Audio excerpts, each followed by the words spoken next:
Update muna nga tayo sa mundo ng basketball, partikular na sa Gilas Pilipinas. Ang atin ngang kababayang si Kevin Kembao susubok at makikipagsapalaran sa NBA, samantalang ang FIBA Asia Cup humihingi ng game prediction sa mangyayaring laban sa August. Ngunit bago yan,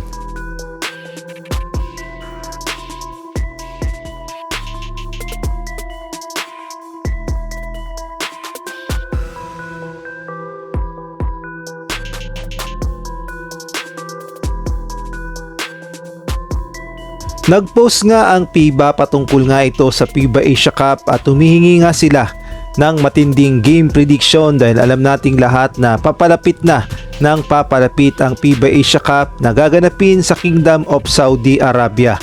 Kaya naman humihingi na sila ng matinding prediction kung sino nga ba ang mangingibabaw sa bawat grupo sa FIBA Asia Cup. At sa Group A nga ang maglalaban-laban ng South Korea, Qatar, Australia at gayon na rin ang Lebanon. Samantalang sa Group B naman ang Iran, Japan, Syria at gayon na rin ang Guam. At sa Group C ang maglalaban-laban India, China, Kingdom of Saudi Arabia at ang Jordan. At ito na nga ang ating grupo, ang Group D, kung saan kasama natin ang Chinese Taipei, New Zealand at ang Iraq. At ito na nga naglabasa na ang mga game prediction sa social media at marami nga ang nagsasabi na Pilipinas daw ang mananalo at syempre meron din namang pumapabor sa Lebanon at yung iba nagbigay pa talaga ng matinding listahan ng kanilang mga posibleng makapasok sa bawat grupo.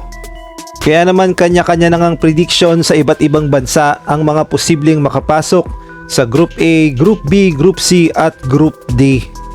Ang good news naman sa ating Gilas Pilipinas, may panibago na naman tayong player na posibleng hugutin sa FIBA Asia Cup. Ito nga ay si Noah Patton na ayon nga sa report ay nakasecure na ng Philippine passport at anumang oras ay pwede na itong gamitin ni Coach Tim Cone sa FIBA Asia Cup. Siya nga ay combo guard na may height na 6'4 at may edad ng 16 years old at masasabi nating athletic talaga ito at galawang NBA at masasabi nating malaking tulong talaga ito sa Gilas Pilipinas kung sakasakaling pipiliin ito ni Coach Tim Cone at nangangailangan siya ng athletic point guard.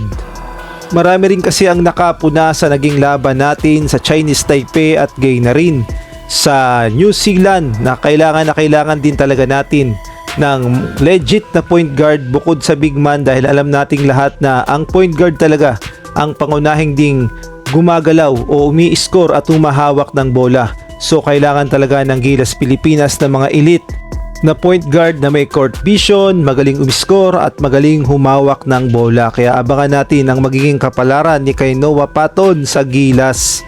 Samantalang ito namang karibal ng Gilas Pilipinas na China, ayon nga sa mga report ay kukuha na rin pala ng kanilang naturalized player paghahanda sa FIBA Asia Cup at ang napipisil nga nila na naturalized player walang iba kundi ang naglalaro din sa kanilang liga na si Barry Brown Jr. Alam naman nating lahat na hindi talaga kumukuha ng naturalized player ang China bagkus ay naglalaro sila na all local player. Ang huling naturalized player nila kung hindi ako nagkakamali ay nung FIBA World Cup 2023 at bukod pa ron ay hindi na nga sundan at sa pagkakataong ito ay muli na naman silang kukuha ng naturalized player at ito nga ay si Barry Brown Jr. na napakagaling ng ipinapakita sa kanilang liga sa CBA kaya naman hindi nakakapagtaka na kinuha ito ng Chinese men's basketball paghahanda sa FIBA Asia Cup at kung nagkataon na magkaharap ang Gilas Pilipinas at ang China halimbawa na lamang sa quarterfinals o sa semifinals, sa tingin nyo sino kaya ang posibleng itapat ni Coach Tim Cone sa magiging point guard ng China na si Barry Brown Jr.? Maaari kayong magbigay ng komento sa comment section. At sa tingin nyo, ilan kaya ang tatalunin ng Gilas Pilipinas sa kanilang grupo sa Group D? At mag-top kaya tayo o kaya naman mag second o third place? Maaari kayong magbigay ng komento sa comment section.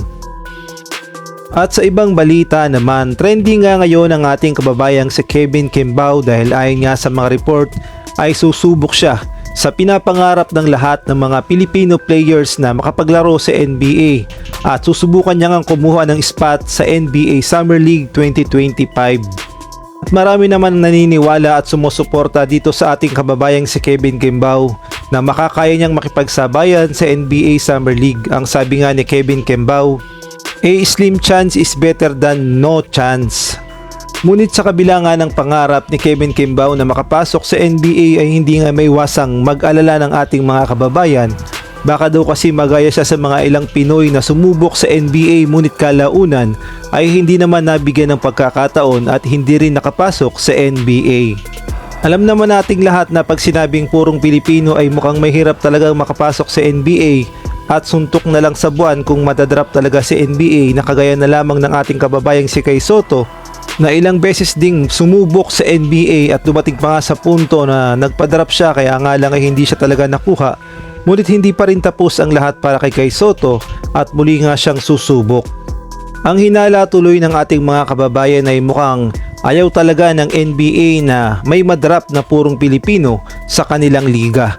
Kaya naman good luck na lang sa ating kababayang si Kevin Kembao at gawin niya ang kanyang makakaya upang mapansin sa NBA.